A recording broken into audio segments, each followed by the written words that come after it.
Est-ce qu'on peut se lever tous ensemble en acclamant le Seigneur correctement? J'aimerais que tu montes encore. Oh, gloire à Jésus. Gloire à Jésus. Alors, comme nous sommes debout, je vais demander à ceux qui sont derrière d'avancer. Que ceux qui viendront en retard puissent passer par derrière. Avancez. C'est vos places qui sont devant ici. C'est pour vous. Bougez, bougez, bougez, bougez. Oui. Avancez. Come forward. Avancez. Come forward. Voilà. Passez de l'autre côté. Il y a les deux chaises Come to the là. other side. There's more chairs. Voilà. Passez, traversez.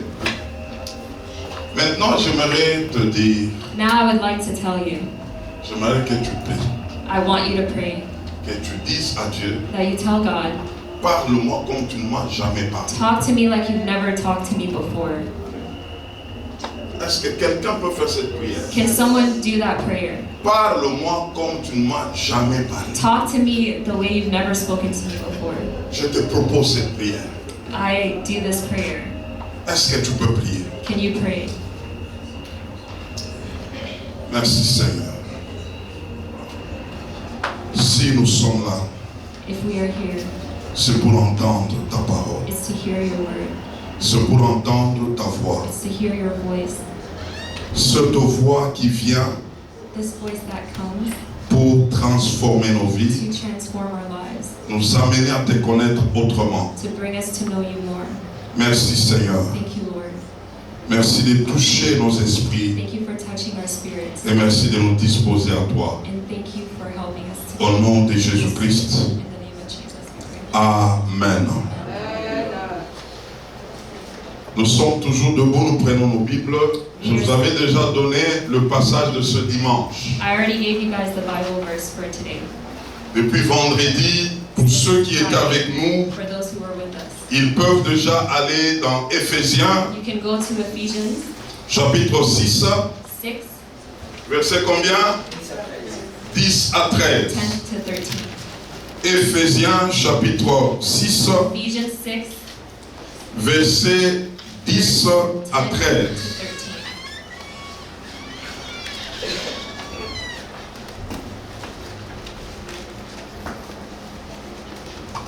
Nous lisons au nom de Jésus-Christ. We'll read in the name of the Lord Jesus. Au reste, fortifiez-vous dans le Seigneur et par sa force toute puissante. Finally, be strong in the Lord and in the strength of his might. Revêtez-vous de toutes les armes de Dieu afin de pouvoir tenir contre les ruses du diable. Put on the whole armor of God that you may be able to stand against the schemes of the devil. Car nous n'avons pas à lutter contre la chair et le sang, For we do not wrestle against flesh and blood, mais contre les dominations, but against the rulers, contre les autorités, against the authorities, contre les princes de ce monde de ténèbres, against the cosmic powers of contre les esprits méchants dans les lieux célestes. against the spiritual forces of evil in C'est pourquoi Therefore, prenez toutes les armes de Dieu take up the whole armor of God, afin de pouvoir résister that you may be able to dans withstand le mauvais jour in the evil day, et tenir ferme having done all, après avoir tout surmonté. to stand firm. Amen. Amen. On peut reprendre nos places et nous ajoutons 1 Timothée chapitre 6, le verset 12. We will add 1 Timothy 6, verse 12. C'est le passage de notre thème. This is the passage of our seminar. La Bible déclare: combat le bon combat de la foi. Saisis la vie éternelle à laquelle tu as été appelé et pour laquelle tu as fait une belle confession en présence d'un grand nombre de témoins. The Bible says, fight the good fight of the faith. Take hold of the eternal life to which you were called, and about which you made the good confession in the presence of many witnesses. Combat le bon combat de la foi. Fight the good fight of the faith.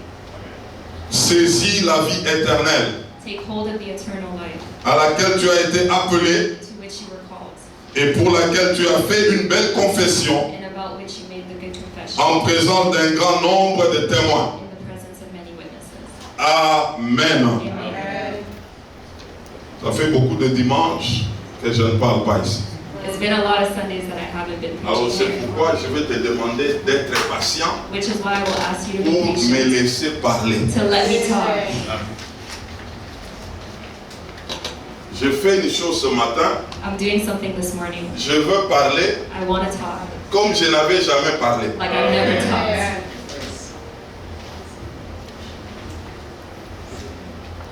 Alors pour que nous soyons au même niveau, So that we can be on the same level, j'aimerais reprendre à partir de vendredi. I would like to go back to Friday's preaching.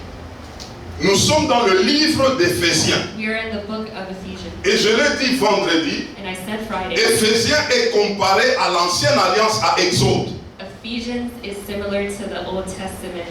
Exode veut tout simplement dire sortir. Exodus means to leave. Et Éphésiens est en train de nous parler de sortir. Ephesians is talking to us about leaving. Exode parlait du peuple de Dieu qui quittait l'Égypte vers la terre promise en passant par le désert. Exodus is speaking about the people of... Mais Éphésiens est en train de nous présenter comment est-ce qu'un enfant de Dieu doit quitter le monde vers le royaume de Dieu.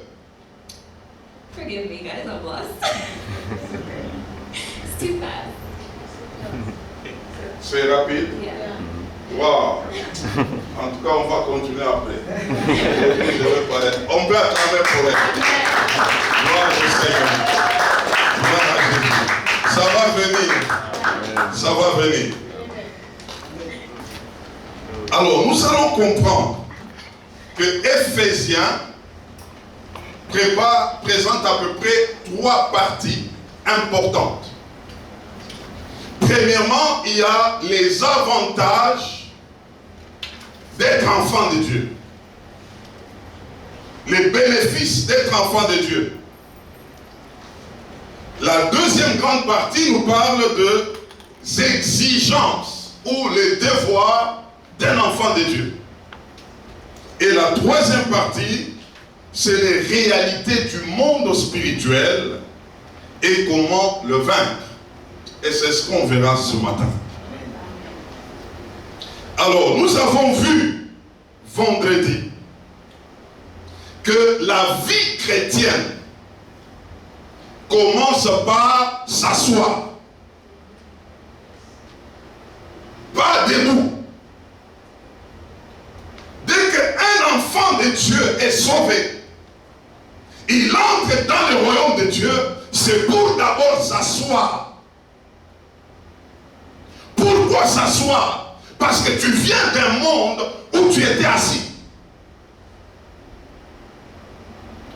Tu étais assis dans le monde, dans la manière de parler, dans la manière d'agir, dans la manière de faire, dans la manière de comprendre les choses du monde, tu étais assis. Le monde, c'est toute une école. Et nous avons dit vendredi, pour ôter une école, il te faut une autre école. Vous savez pourquoi les enfants de Dieu aujourd'hui ne tiennent pas dans la vie chrétienne? Parce qu'en réalité, ils viennent d'un monde où ils étaient tellement assis, mais quand ils entrent chez Dieu, ils sont debout.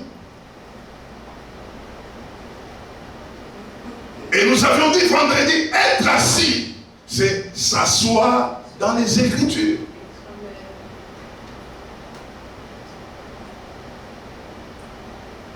Parce que tu étais à l'école du monde. On t'a enseigné par le monde. On t'a enseigné par les parents. On t'a enseigné par l'environnement. On t'a éduqué dans le monde selon l'entendement du monde. Pour que ça change, tu dois t'asseoir dans les Écritures. C'est aller à l'école de Dieu. Mais malheureusement, nous avons des enfants de Dieu. Ils ont quitté le monde où ils étaient assis. Ils entrent dans le royaume de Dieu, mais ils sont debout. Et parce que tu es debout, tu seras une proie du diable. Il va t'arnaquer. Il va te jouer de tout. Et nous avions souligné que pourquoi s'asseoir? Parce que le monde avait beaucoup investi en nous. Alléluia. Balance un peu ta main. Le monde n'a pas joué. Le monde avait investi dans beaucoup de personnes, dans leur façon de faire. Tu étais un produit du monde, dans la façon de parler, produit du monde, dans la façon même de te tenir, produit du monde. Les styles, les looks, c'est le monde. Et je vous ai dit vendredi, ces choses-là, on ne les enlève pas dans un seul jour. Et c'est le problème des enfants de Dieu. Il a fait une prière un jour et il va passer à autre chose, frère. Il y a des choses pour lesquelles tu peux passer 5 ans en train de travailler là-dessus. Parce que pour les introduire en toi, les diables, les mondes avaient pris le temps. Ce n'est pas ta prière d'un jour qui va renverser ces choses. Et nous avions dit que les mondes, le diable avait investi où? Dans nos âmes. Parce que quand tu étais païen, ton âme était en vie. Mais ton esprit était mort. Tu es né de nouveau, l'esprit est né de nouveau, mais l'âme continue à vivre. Maintenant, c'est l'esprit qui doit dompter ton âme dans tout ce que l'ennemi avait investi pendant longtemps. Alors, ce n'est pas des choses de tic-tac. Pour ceux qui étaient là, ils ont compris et on a fait un travail avec Galates combien? 5, le verset 19 à combien? À 21. Nous avons présenté la liste. Et je vous ai dit, il faut travailler encore. Les œuvres de la chair que le monde avait investi, il faut les déloger et continuer à faire ce travail-là. Alors hier, nous avions vu les exigences de la vie chrétienne. Et nous avons présenté une liste. Même moi, en regardant cette liste, c'est compliqué pour faire toutes ces choses-là. Nous nous sommes servis avec Ephésiens chapitre combien? 4. Nous avons travaillé de 1 à 3 et puis de 17 à combien? À 32. Nous avons vu toute une liste de la manière dont il faut se comporter. Et nous avions dit que toi-même tu ne sauras pas. C'est pourquoi tu dois laisser Christ être planté en toi. Et nous avions souligné quelque chose de très important, que pendant la marche avec Dieu, on ne marche pas étant debout, mais on marche étant assis. C'est ça la marche d'un enfant de Dieu. Marcher comment? Si je te demande de me montrer comment est-ce que tu peux marcher étant assis, c'est compliqué, hein? Tu es assis mais en train de marcher. Tu es assis dans la parole de Dieu, là tu peux marcher. Mais si tu n'es pas encore suffisamment assis, il faut t'asseoir encore. Il faut t'asseoir parce que tu vas rencontrer des choses pendant ta marche. Tu dois d'abord t'asseoir. Pourquoi s'asseoir? Parce que il faut arriver à un point où ce n'est plus toi qui dois parler, ça doit être Christ en toi qui doit parler. Nous avions vu Galates chapitre 2, le verset 20.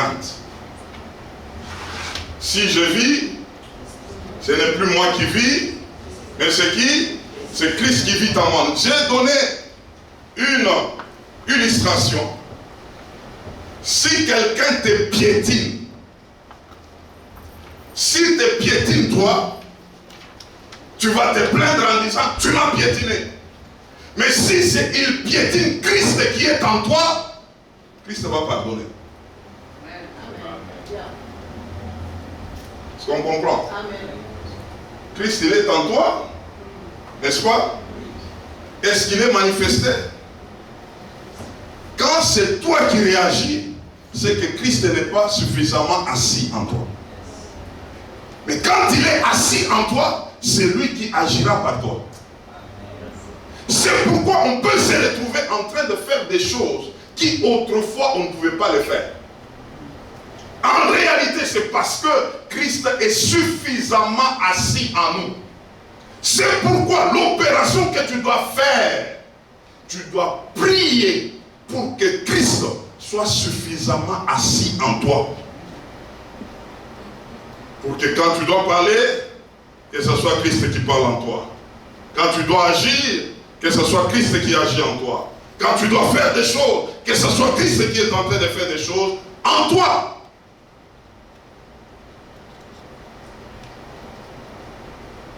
Alléluia. Demande pas à ton voisin. Christ est assis en toi. À quel degré?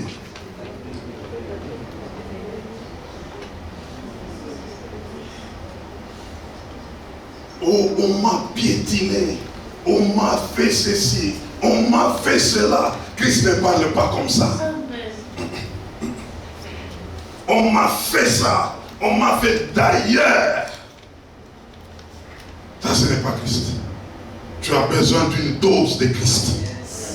C'est pourquoi Galates chapitre 4 verset 19 est en train de dire: mes fils pour qui j'éprouve des douleurs d'enfantement jusqu'à ce que Christ soit formé en vous. Ça c'est la prière de l'apôtre Paul. Et je prie ce matin que Christ soit formé en toi. Si Christ est formé en toi, il est assis suffisamment, nous aurons moins de problèmes.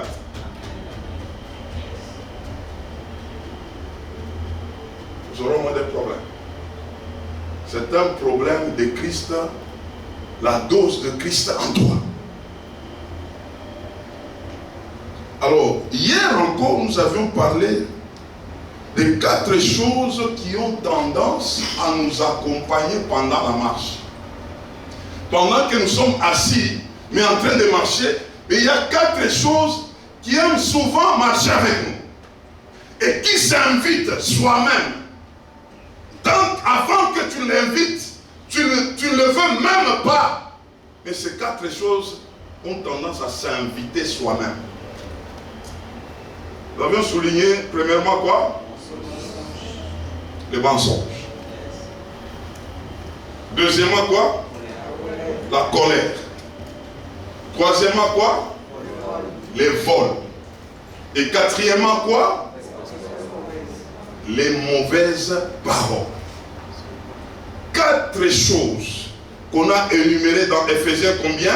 4 que nous avions vu hier. Le mensonge, la colère, les vols et les mauvaises paroles. Si tu arrives à vaincre ces 4 choses-là, tu vas expérimenter une vie de puissance avec Dieu. Et nous avions dit hier, il faut avoir des antidotes. C'est pourquoi dans l'église, je plains ceux qui ont la culture de l'église des dimanches. Sans enseignement. La plupart des problèmes que tu as, c'est parce que tu n'es pas bien enseigné.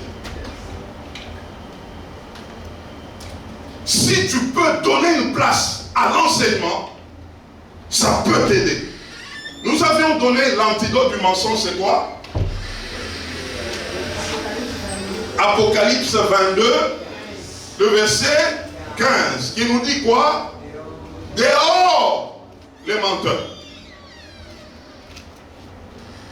Quand les mensonges arrivent dans ma vie, je dois déclarer Apocalypse 22, 15. Je ne veux pas être dehors. Et je vous ai dit hier, nous devons aborder la vie chrétienne comme une vie d'en haut. Ce n'est pas une vie d'en bas. Il y a un royaume qui nous attend. Il y a une vie éternelle qui nous attend. Pendant que nous vivons, étant sur la terre, mais nous devons savoir que nous allons vers la vie éternelle. Et donc, toutes les choses qui chercheront à nous réclamer sur la terre, nous devons les regarder par rapport à l'éternité. Et dans Apocalypse 22, le verset 15, on nous dit, tous ceux-là qui seront dans le mensonge, en ces jours-là, on les mettra dehors. Et donc, quand un mensonge arrive, je dois penser à cette parole. Je ne veux pas être dehors. Par conséquent, je dois dire quoi? La vérité. Quel est l'antidote de la colère? Proverbe 14, verset 29. Qui nous dit quoi? Celui qui entre en colère, il manifeste sa folie. Mais celui qui est lent à la colère, il est en train de développer une grandeur d'intelligence. Je préfère que mon intelligence se développe et non pas être en colère. À tout moment, une colère arrive. Il faut que tu réalises que c'est une folie qui veut se manifester dans ma vie. Parce qu'on n'accomplit jamais la volonté de Dieu avec la colère.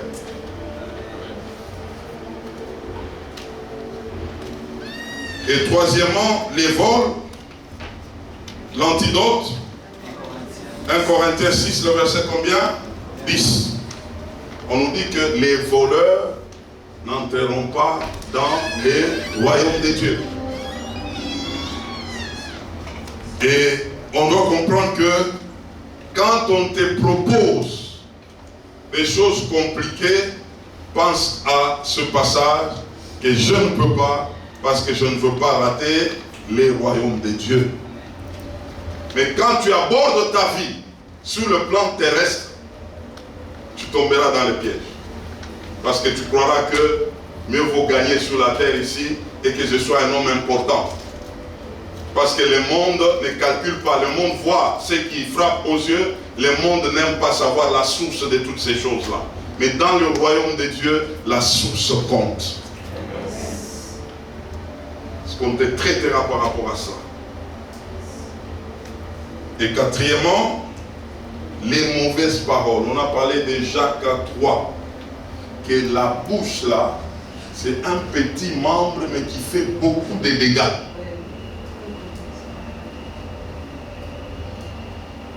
La bouche là. Quand on la regarde, elle est petite comme ça, mais elle dirige beaucoup de choses. Elle peut faire cogner les têtes des gens, elle peut diviser, elle peut amener des gens en querelle, elle peut faire autant de dégâts. Et Jacques est en train de dire, celui qui est en mesure de gérer sa bouche, c'est un homme parfait. Un petit membre, mais qui gère beaucoup de choses. Et nous avions dit l'antidote de Jacques 3, le verset 17, nous avons besoin de la sagesse d'en haut, pas la sagesse d'en bas. Nous devons avoir des retenues. Nous avions parlé de 8 points qui peuvent nous aider à bien gérer notre bouche.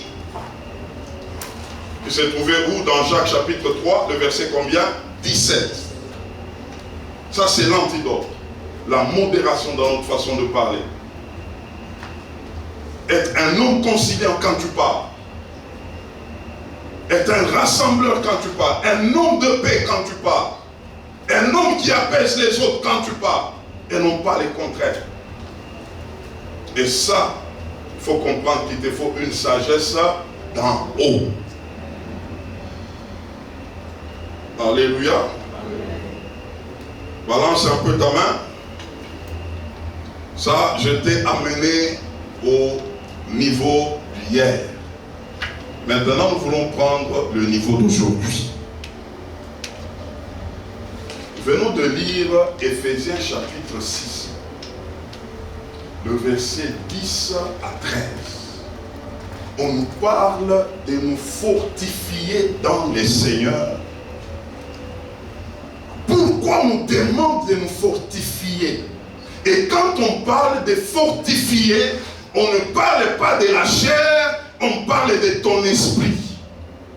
Ton esprit doit se fortifier. Pourquoi? Parce que nous sommes dans une dimension spirituelle des choses. Le monde, avant que tu le vois, tel que tu le vois, c'est un monde spirituel.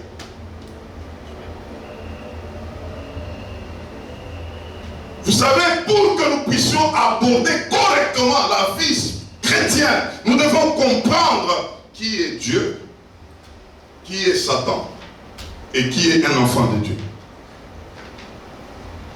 Alléluia. J'aimerais te dire déjà ce matin que Dieu est esprit. Amen. Amen. Dieu est esprit. Satan est un esprit. Mais un enfant de Dieu, ou encore quelqu'un qui ne connaît pas Jésus-Christ, c'est déjà une proie du diable. Une nourriture du diable.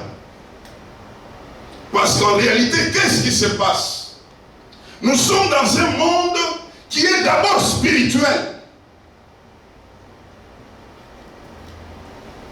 Le physique que nous voyons, c'est juste une expression de ce qui a commencé sur le plan spirituel. Mais beaucoup de gens ne sont pas conscients de cela.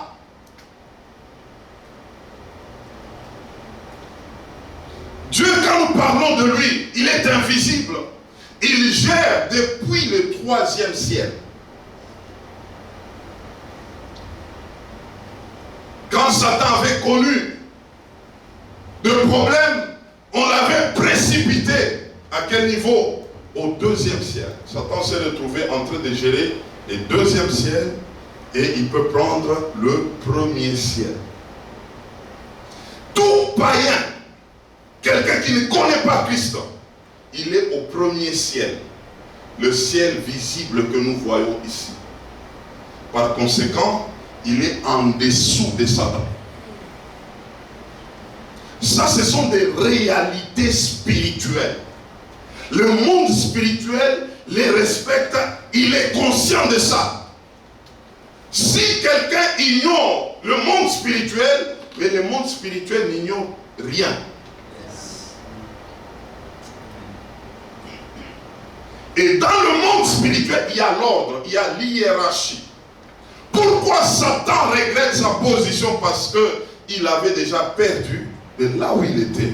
On l'a descendu dans un 2e niveau et il est là. Alors, ceux qui ne connaissent pas Christ ou ceux qui sont ignorants, Satan les gère. Parce que la Bible l'appelle le prince de l'air. Ce n'est pas de la blague. Et c'est très sérieux. Cette position est limitée, mais cette position est aussi efficace.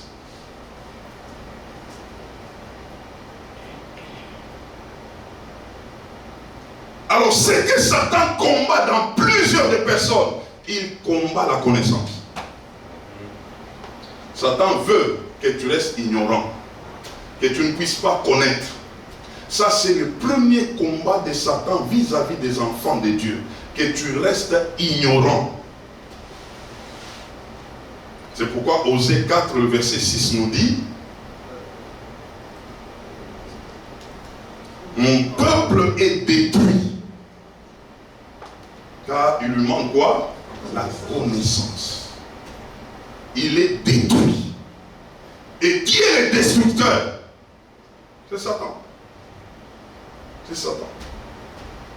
Je vous ai dit, je le répète encore, là où tu connais, Satan est vaincu. Là où tu ne connais pas, Satan est fort. Et c'est comme ça qu'il amène plusieurs à ne pas connaître.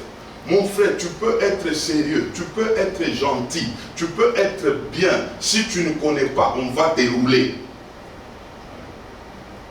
Le diable, il est très malin. C'est pourquoi on l'appelle les malins, les rusés. Il va dérouler. Ce qu'il te faut, c'est la recherche de la connaissance. Tu dois chercher ça. Tu dois chercher à connaître. C'est pourquoi Dieu nous recommande de connaître. Cherchons à connaître. Parce que nous sommes devant un ennemi rusé, malin. Il fait des choses en utilisant ce dont l'intelligence est obscurcie.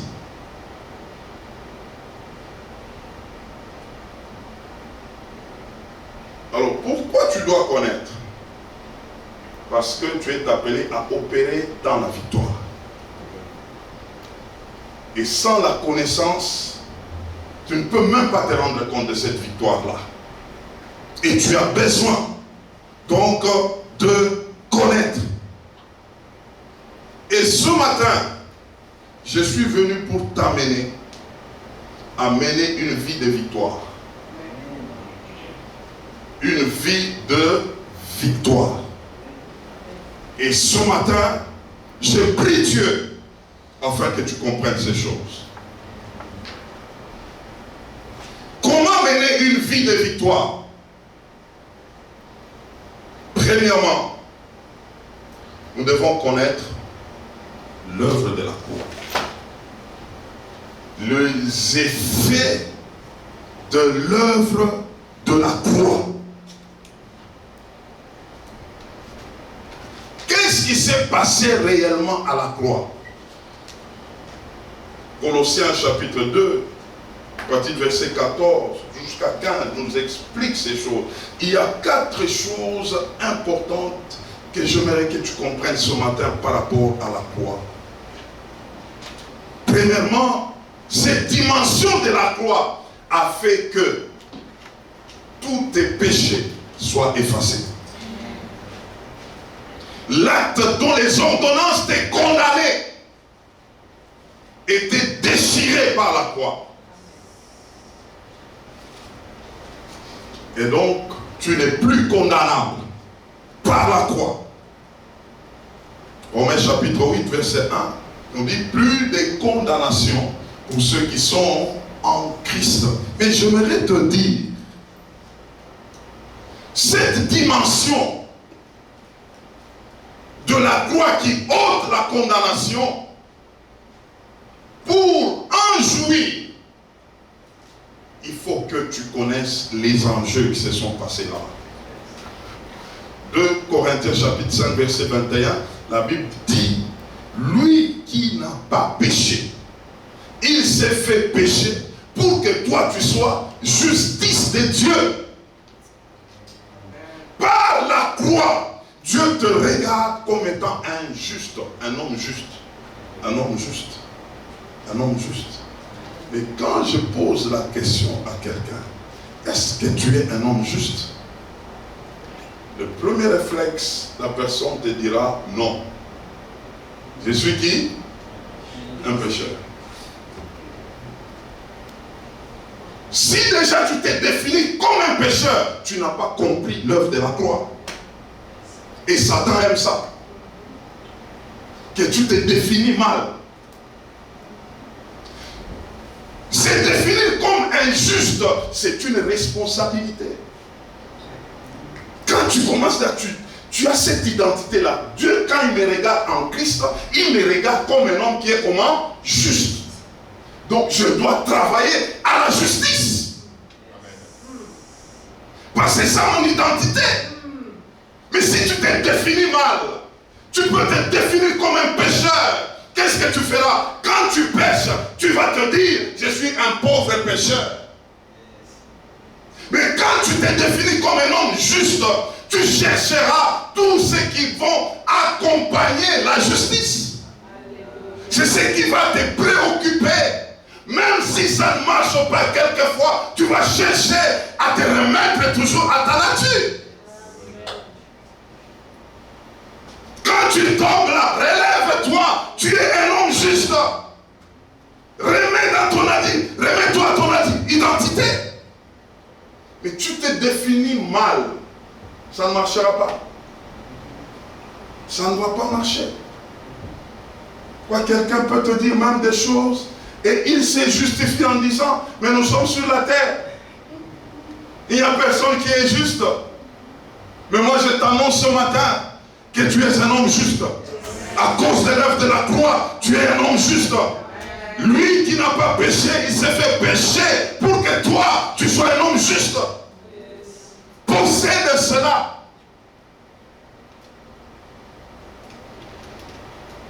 Et il dit, il a dépouillé Satan à la croix.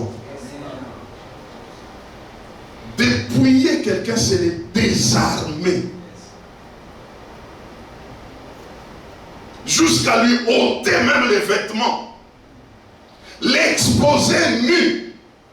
En public. C'est ce que Christ a fait de ça. Satan est désarmé. Il est dépouillé. Vous savez maintenant ce qui se passe aujourd'hui. Vous savez, quand quelqu'un était un général, on l'a déjà destitué ou à Ottawa. Ça c'est la capitale. Mais maintenant, les généraux là, il va au nord là même du côté d'Abitibi là.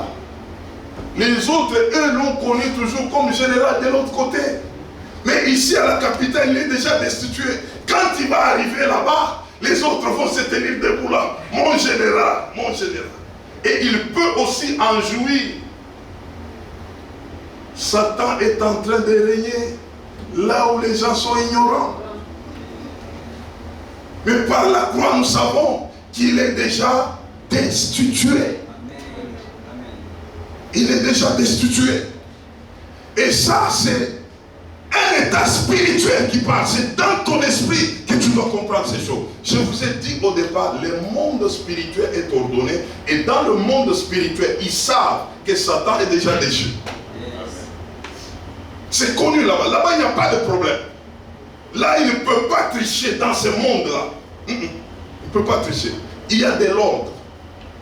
C'est ici, là, où il y a des troubles, là. Il y a des troubles. Il y a usurpation de pouvoir. Il y a changement. Il y a des gens qui règnent dans l'illégalité et tout et tout. Et Satan se faufile là-dedans aussi. On commence à lui donner même des positions. Il a été dépouillé, désarmé. Et on nous dit encore, il a été livré en spectacle, exposé. Le verdict de Satan a été publié. Et ceux qui sont dans le monde spirituel le savent que Satan est déjà déchu. Là où il était, il n'est plus là-bas. On l'a descendu. Le monde spirituel est ça. C'est un éternel perdant. Il a perdu sa position d'autorité. Et quatrièmement, Christ a triomphé sur Satan. Il y a cette victoire. Et la dimension de la victoire de Christ, c'est la dimension où nous pouvons donner l'exemple d'une équipe qui gagne. Lorsqu'une équipe gagne, et que toi tu appartiens à cette équipe-là, c'est ta victoire aussi à toi. Et même cette équipe-là, lorsqu'elle prend la coupe, tu peux célébrer, tu peux fêter. Nous avons gagné. Quand les matchs se terminent, vous êtes en train de rentrer là, en train de vous parler. On a gagné, on s'appelle, on a... Mais malheureusement, pour le match, on ne te connaît même pas. Il y a des fanatiques de Barcelone, il y a des fanatiques de Real. Oh, nous avons gagné. Vous avez gagné. Qui te connaît?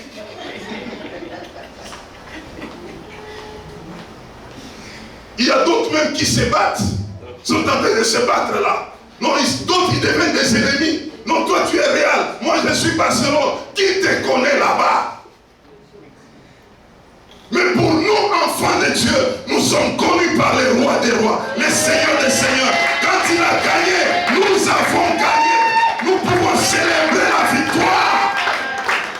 c'est connu de Dieu. On peut proclamer cette victoire. Nous sommes connus de Dieu. Et toi, tu n'es même pas encore arrivé à Barcelone. Tu n'es même pas encore arrivé là-bas. Oh, nous les Barcelonais, nous les Réaliens, je ne sais pas moi quoi. On ne te connaît même pas. Dis à ton voisin, il faut arrêter ça. Il faut arrêter ça. Il faut arrêter ça. Commence à entrer même en conflit à cause de ça. On ne te connaît même pas. Il faut arrêter ça.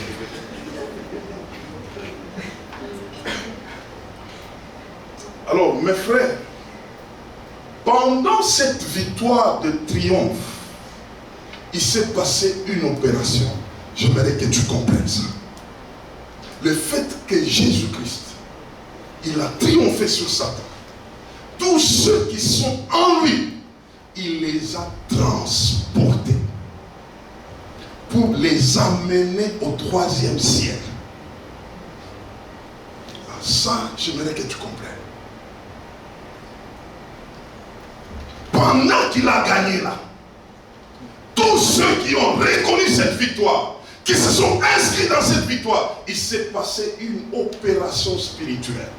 Je vous ai dit que le monde dans lequel nous sommes, c'est un monde spirituel. Il y a eu un transfert de personnes qui quittent le 1er ciel vers le 3e ciel. C'est pourquoi Satan n'aime pas que tu comprennes l'œuvre de la croix. Ça, il n'aime pas. Par l'œuvre de la croix, il y a eu changement de position. Quelqu'un qui est au 1er ciel, on ne l'a pas amené au 2e. On l'a amené jusqu'au 3e. Et là, au 3e, en Christ. Maintenant, Satan est où? Satan est où? Au 2e ciel. Alors maintenant, entre toi et lui, qui est à la position élevée? Maintenant, pose la question à ton voisin. Est-ce que tu es conscient de ça?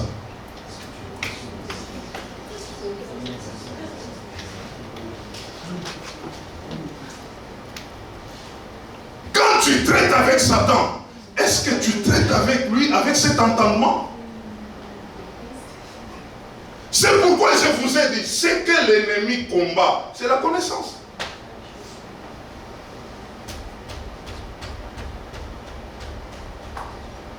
Colossiens chapitre 1, le verset 12 à 13 le dit clairement. Il nous a transportés dans les lieux célestes, en Christ. Le fait de reconnaître cette victoire, tu es transporté. Tu es amené là-haut. Et quand je parle de toi, je parle du vrai toi, c'est ton esprit.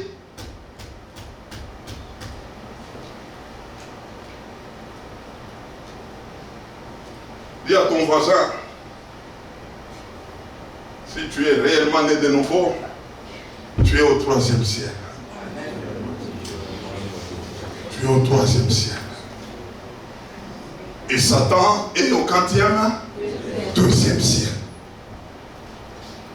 Et Satan est conscient, c'est ce qui me plaît. Il ne peut pas refuser ça parce que le monde spirituel, il y a de l'ordre. C'est ça ou rien. Parce qu'on t'a gagné. Toi, tu es au 2e. Ceux qui se sont inscrits dans la victoire, parce qu'ils sont connus de celui qui a eu la victoire, ils sont avec lui là-bas. Satan les sait. Mais combien le savent avec un tel entendement?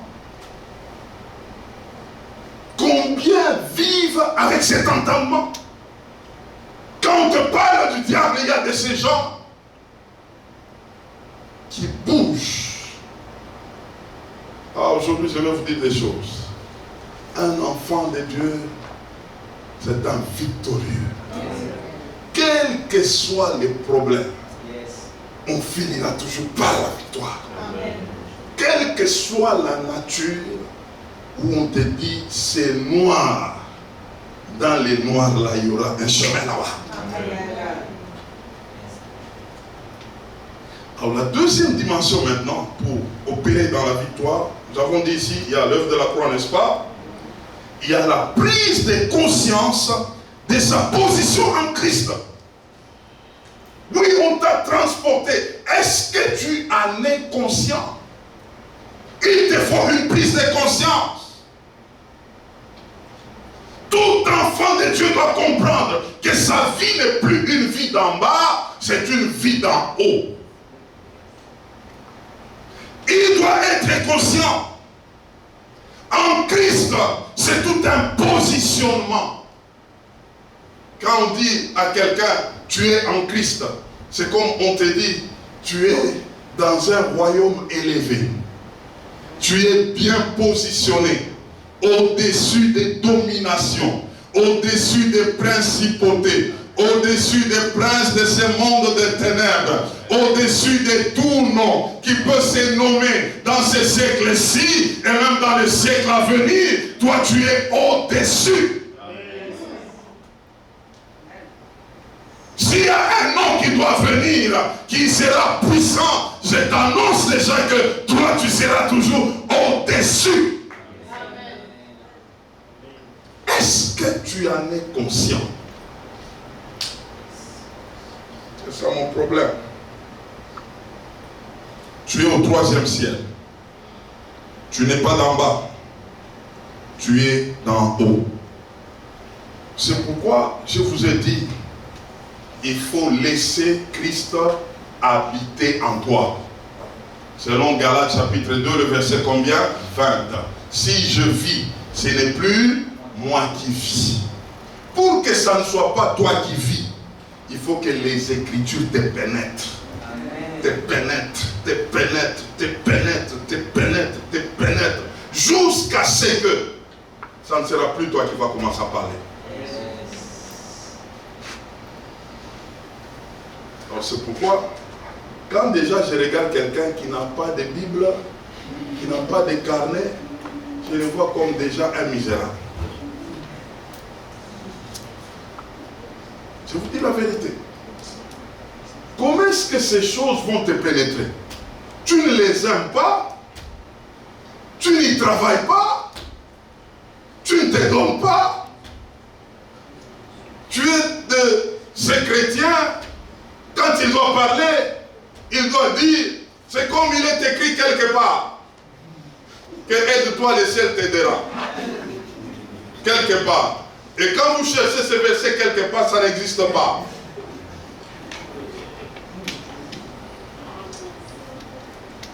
Ce verset existe. Hein? Comment tu peux triompher? Comment tu peux triompher? Comment tu peux être conscient de ta position? C'est pourquoi il y a des gens, même quand il faut les combats, là, les combats spirituels, on les a enseignés là. Sans verset. On fait le bruit là. Sors. Et puis quand il va dormir là, il entend seulement quelque chose qui bouge. Au nom de Jésus, au nom de Jésus. Non, c'est pas comme ça. C'est pas comme ça. Connais ta position. S'il y a un jour où je me fâche, c'est quand j'ai senti que j'ai été attaqué. J'ai dit, ah bon? Donc, toi là, tu as encore osé. Et ces jours-là, je vais faire comme Israël. J'aime Israël. Quand tu attaques Israël, pour terminer le combat, il va entrer jusque dans ton camp. Pour te dire, prochainement là, n'ose plus, même en penser là.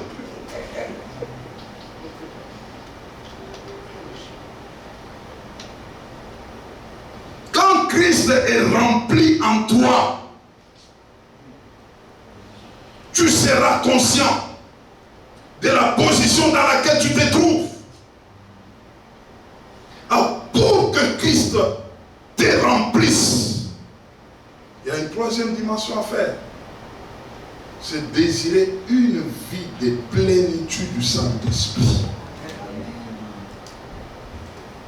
La vie de plénitude. Demande un peu à ton voisin, est-ce que tu es plein?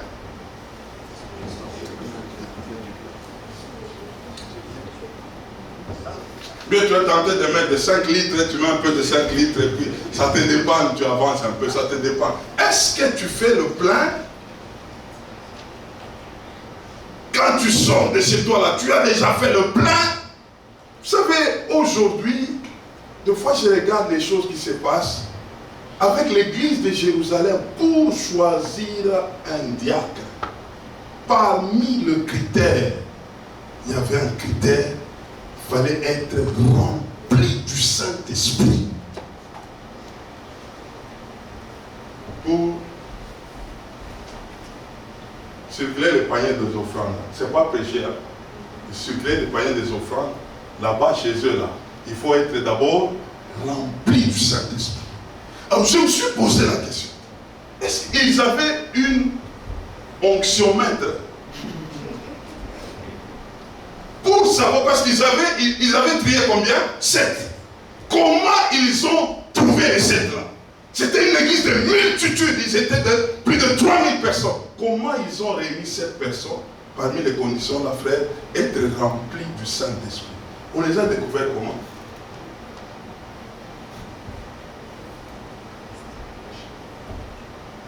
Ah, ça peut être un devoir. Hein? Sur toute une multitude, on a trouvé 7. Et on a déniché les 7 là que voilà les 7 personnes qui sont d'abord pleins du Saint-Esprit. Ça coulait comment là? Ah, moi j'ai trouvé, c'était au temps d'Étienne. Parce qu'il était parmi les 7, n'est-ce pas? La Bible dit d'Étienne. Lorsqu'Étienne parlait, personne ne pouvait l'égaler à la sagesse. Dans la plénitude, il y a Ésaïe 11:2. Il y a les 7 esprits de Dieu. Quelqu'un qui est rempli du Saint-Esprit. Les 7 esprits doivent les caractériser. Il y a premièrement l'esprit de l'Éternel. Deuxièmement, l'esprit de sagesse. Troisièmement, l'esprit d'intelligence.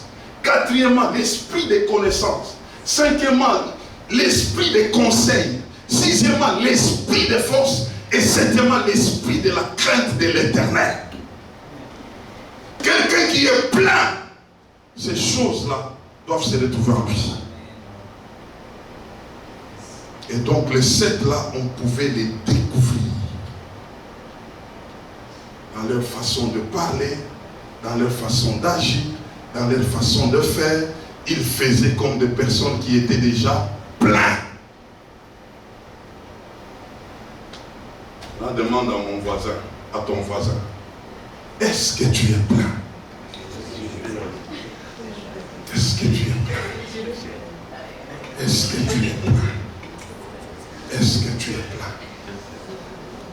C'est comme ça que l'apôtre Paul, il voulait aller en mission, mais il parle déjà aux autres que non, je dois m'arrêter quelque part. Je dois m'arrêter à Éphèse jusqu'à la Pentecôte. Parce qu'il y a une porte d'accès efficace est ouverte, mais les ennemis sont nombreux. Je dois rester d'abord, chercher la plénitude. Oh, aujourd'hui, c'est le jour de la Pentecôte. Et moi, j'aimerais te dire que la Pentecôte n'a pas de jour. Tu dois vivre la plénitude tous les jours. Ça doit être tout un style de vie. Il ne faut pas attendre une date pour être rempli du Saint-Esprit. C'est tous les jours que tu dois être plein. Et on comprendra la plénitude du Saint-Esprit par ce qui sortira de toi.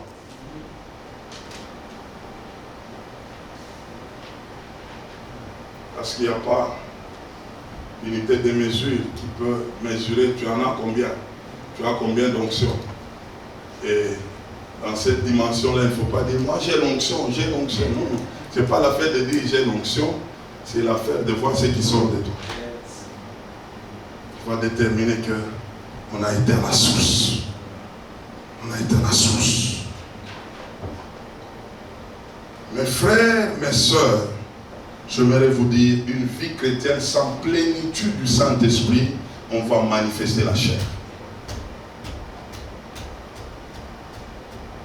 La plupart des problèmes qui se passent au milieu des enfants de Dieu, ce sont des problèmes qui ont des sources charnelles. C'est pourquoi quand j'ai compris ces choses, dès que même dans une église, il y a une crise, je ne parle pas, je vais demander aux gens, venons prier, prier. prier.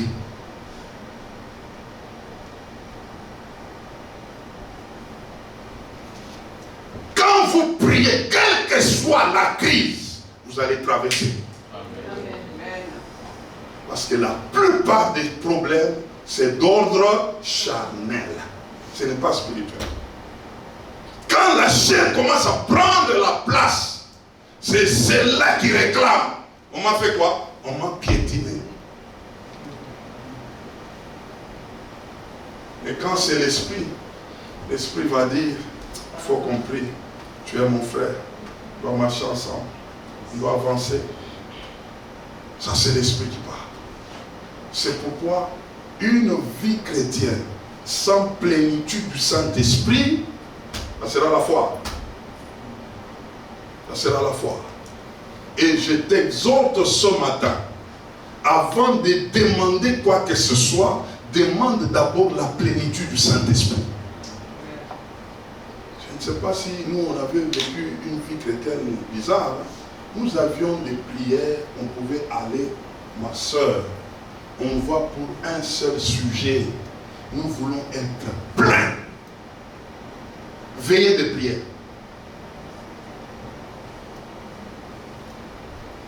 Veillez de prière où on est en train de dire, vous allez le dire en Swahili. Ah, c'était bien. Tu vois quelqu'un, il a juste une seule prière. Seigneur, remplis-moi, remplis-moi, remplis-moi, remplis-moi, remplis-moi. 1 heure. Remplis-moi, remplis-moi. 2 heures. Remplis-moi, remplis-moi, remplis-moi. 3 heures. Remplis-moi, remplis-moi, remplis-moi. 4 heures. Remplis-moi, remplis-moi. 5 heures.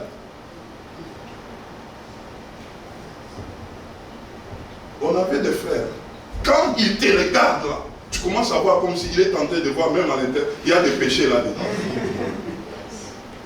Et parmi ces milieux-là, pour que tu pêches, frère, il faut aller pêcher c'est où? À Abitibi, là. Va là-bas. Mais ici, là, les yeux seulement. Je dis non, en tout cas ici, là, je ne peux pas. Une vie de plénitude. Comme un frère là, pendant qu'on faisait de telles prières, il y avait quelqu'un qui était en train. Aujourd'hui, vous avez des prophéties bizarres. Dieu va faire, Dieu va agir. Mais il y a des frères là qui regardent pendant qu'on priait là. Le frère là, il commence à dire, je vois ici quelque chose qui monte et puis il y a la fumée qui est en train de monter là. Le frère l'a fait comme ça. Il dit, non, c'est toi là. Je vois une fumée qui est en train de monter. Pendant que les frères, c'était un fumeur de cigarettes.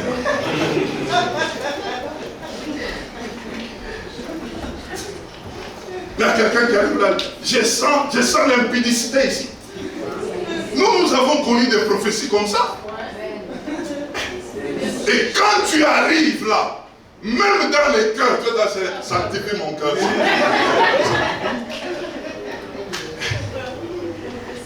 Mais aujourd'hui, c'est parle encore.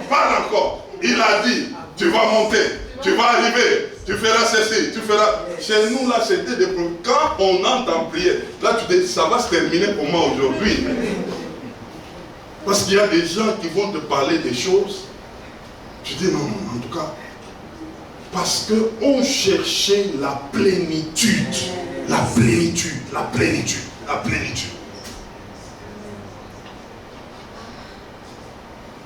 Un frère, il est en train de parler à l'autre. Et l'autre est en train de dire non, il ne faut pas juger les gens. Il les dit dans son esprit. Maintenant, le frère a dit, je ne juge pas les gens, c'est la parole de Dieu qui te parle. Le frère commence à se repentir. Tout jeune là. C'est la plénitude de Dieu qui amène la crainte de Dieu. Amen. Yes. Amen. Cherchons le Seigneur. Amen. Vivons notre propre Pentecôte. Tu comprendras, personne ne va t'exhorter à quelque chose. Tu comprendras que ça, ce n'est plus moi. Je ne peux pas le faire. Et c'est comme ça qu'on va entrer au 4e point. On doit mener maintenant une vie de triomphe. Et cette vie de triomphe, c'est déjà une vie d'une victoire anticipée. Un enfant de Dieu, c'est ce que je vous ai dit, il ne peut en aucun cas penser à un échec.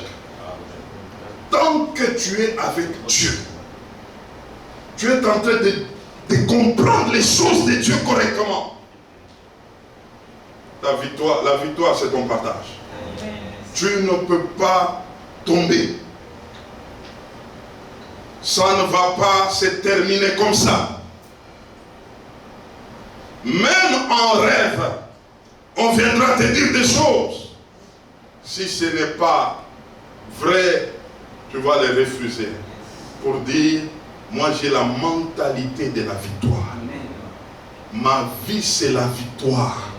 Quels que soient les challenges, en fin de compte, la victoire doit se manifester. Parce que Jésus-Christ a déjà gagné. Il a déjà vaincu et je suis avec lui. Je suis en train de les célébrer déjà. 1 Jean 5, le verset 4. Tout celui qui est né de Dieu triomphe du monde. Et la victoire pour nous, c'est notre foi. C'est notre foi. Déjà par la foi, je proclame que j'ai déjà la victoire. Je suis en train d'opérer dans la victoire. C'est pourquoi Romains chapitre 8, verset 37 est en train de dire, dans toutes ces choses, nous sommes plus que vainqueurs. Dans toutes ces choses. Les choses viendront. Les choses peuvent se lever. Mais ce qui importe, c'est la fin. La fin, c'est toujours la victoire. Un enfant de Dieu qui comprend que l'ennemi est déjà défait, il ne peut même pas penser à un échec. Parce qu'il connaît sa position. Il connaît la position du diable. Il connaît comment est-ce que le monde spirituel est ordonné. Et donc, il ne peut que opérer dans la victoire. La victoire doit être toute une culture des enfants de Dieu. C'est pourquoi, mes frères, nous devons garder correctement notre foi. Parce que c'est dans la foi que nous avons la victoire. C'est dans la foi. Ça se matérialise à la fin. Mais déjà par nature, tu as déjà la victoire. Si tu comprends bien le cheminement de toutes choses, tu es un victorieux. Et si je dois m'arrêter ce matin, c'est pour te dire, recherche une vie de plénitude. De plénitude. Comprends ta position en Christ. Comprends l'œuvre de la croix et commence à opérer dans la victoire.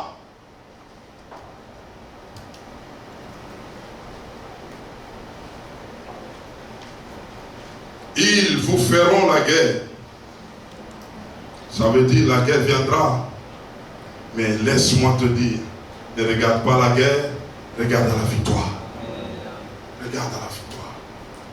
Si tu es déjà engagé dans une bataille avec la mentalité de la victoire, elle viendra, la guerre, mais toi tu sortiras toujours vainqueur. Pourquoi? Parce que Christ a vaincu. Et toi, ta position, c'est en lui. Et Satan est sous tes pieds. Et donc, tu es plus que vainqueur. Que Dieu bénisse sa parole. Amen. Gloire à Jésus. Gloire à Jésus. J'aimerais que tu te lèves. J'aimerais que tu te lèves. Tu acclames Jésus. Tu ne m'acclames pas. Tu acclames Jésus. Tu acclames celui qui t'a donné la victoire. Tu acclames celui qui t'a donné la victoire. Tu acclames celui qui t'a donné la victoire. Tu acclames celui qui t'a donné la victoire. Tu acclames celui qui t'a donné la victoire. C'est lui qui t'a donné la victoire. C'est lui qui t'a donné la victoire. C'est lui qui t'a donné la victoire. C'est lui qui t'a donné la victoire. Oh, gloire à Jésus. Gloire à Jésus. Gloire à Jésus. Je voudrais pendant un instant que tu puisses célébrer la victoire. Tu es en train de proclamer la victoire dans tous les domaines de ta vie. Amen. Tu es en train de dire, je suis victorieux en ceci. Dans la santé, je suis victorieux. Dans les finances, je suis victorieux. Dans mes affaires, je suis victorieux. Dans mes études, je suis victorieux. Je célèbre la victoire. Amen. Commence à les proclamer. Proclame cela. Proclame. Proclame. Proclame. Oh, élève ta voix et proclame la victoire. Proclame la victoire. Alléluia. Alléluia. Alléluia. Oh, je vois un victorieux ce matin. Je vois un victorieux ce matin. Il n'y a pas de barrière. Tu es plus que vainqueur. Plus que vainqueur. La victoire est ta nature. La victoire est ta nature. Tu es de la race des victorieux. Tu es de la race des victorieux. Tu ne peux pas craindre les grimaces de l'ennemi. Tu ne peux pas les craindre. Ne les craignez pas. Ne les craignez pas. Tu es de la race des vainqueurs. Tu es de la race des vainqueurs. Tu es de la race des vainqueurs. La victoire est en toi. Tu as la nature de victoire. Oh baba baba shikereba. Yandara baba baba shikekereba. Rokoro baba baba shikekereba. Yakakaraba shikekereba. Rokoro baba baba shikekereba. Yakakaraba shikekereba. Roba baba baba shikekereba. Yakakaraba shikekereba. Célèbre, célèbre. Célèbre la victoire. Oh, c'est ta victoire ce matin. Oh, tu es plus que vainqueur. Oh, tu es plus que vainqueur. Ne regarde pas cette barrière. Il y a une victoire qui est déjà établie. Il y a une victoire qui est déjà établie. Il y a une victoire qui est déjà établie. Il y a une victoire qui est déjà établie. Il y a une victoire qui est déjà établie. Oh, Satan est défait ce matin. Satan est en débandade ce matin. Il est dévoilé. Il est dévoilé. Tu es au 3e ciel. Tu es au 3e ciel. Tu es au 3e ciel. Tu es plus que vainqueur. Plus que vainqueur. Plus que vainqueur. Plus que vainqueur. Plus que vainqueur. Plus que vainqueur. Plus que vainqueur. Plus que vainqueur. Plus que vainqueur. Que cela résonne dans ton esprit. Que cela résonne dans ton esprit. Que cela résonne dans ton esprit. Quand tu regardes à ces problèmes-là, je t'annonce ce matin, tu es plus que vainqueur. Tu es plus que vainqueur. Tu es plus que vainqueur.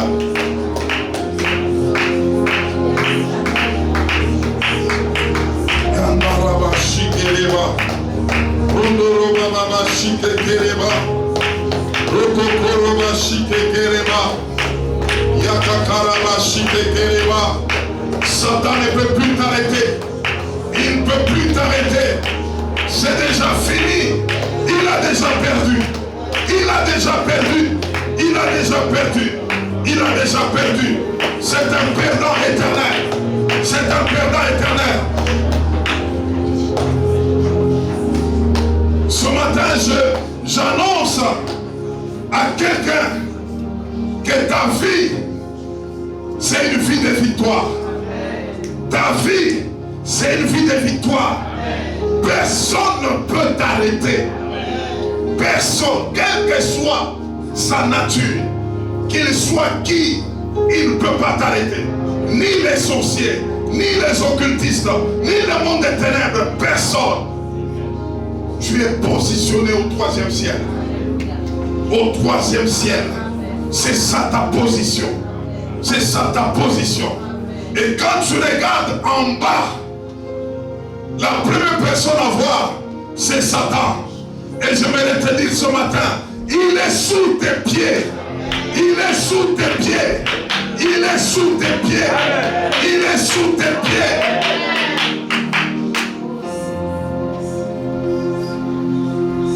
Tu es en train de te représenter spirituellement. Quelqu'un qui est sous tes pieds. Quelqu'un pour te regarder, il doit relever sa tête pour regarder en haut. Parce que toi tu es là-haut. Il ne te regarde plus en regardant en bas. Il te regarde en regardant en haut. Parce que toi tu es au 3e ciel. Quel privilège! Quel privilège! J'aimerais maintenant, tu vas faire taire à tout vent qui s'élève contre ta vie. Tu es en train de parler avec autorité. Dieu t'a amené à comprendre ta position. Dieu t'a amené à comprendre comment tu es victorieux. Maintenant, tu vas parler aux situations. Tu vas donner des ordres. Tu es en train de donner l'ordre. La chose qui était devant toi, comme une barrière, ça se déplace ce matin. Ça lâche prise ce matin. Il y a un bouleversement dans le camp de l'ennemi. Parce que tu as compris. Parce que tu as l'éclairage. Là où il y avait les ténèbres, c'est la lumière qui arrive. Et cette lumière chasse les ténèbres. Tu vas exercer l'autorité sur les dominations, sur les principautés, sur le prince de ce monde des ténèbres. Tu es en train de les intimider. Ordonner de te lâcher et d'aller dans les lieux arides. Commence à proclamer cela maintenant. Tu claques tes mains, tu proclames, tu claques tes mains, tu proclames, tu claques tes mains, tu proclames. Proclame maintenant. Tout ce qui s'est levé, qui s'est lié, contre Seigneur, je donne l'ordre de tout vent, toute tempête, pour que ça lâche prise. Aujourd'hui, ça va tous les déçus, ça va tous les défaits, ça va tous les déçus, ça va tous les défaits. Et en plus de ces forces, oh, je t'en rends, tout l'esprit de